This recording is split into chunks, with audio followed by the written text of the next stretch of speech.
kubasaba kolayo ekirungi mu biseera bino, kyusaako ku ndowooza, okola ekintu ky'omanyidde ddala nti kyekituufu ky'oteekwa okukola mu kiseera kino Katonda kyakyakuwadde.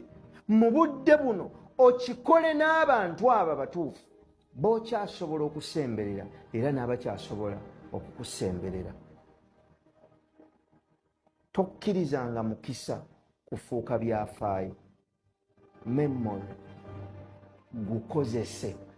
Appreciate moments before they become memories. Ng'oli n'ekintu n'omuntu n'ebintu mu kiseera ekyo bikozese bulungi, obijjemu ekyekirungi, ebiseera byabyo nga biyise oleme kwejjusa. Bw'oba muyizi ng'oteekwa kusoma bitabo bya secondary, bisome.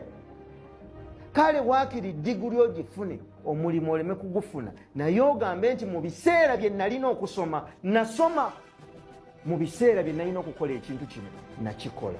Kozesa ebiseera ng'okyabirina naawe.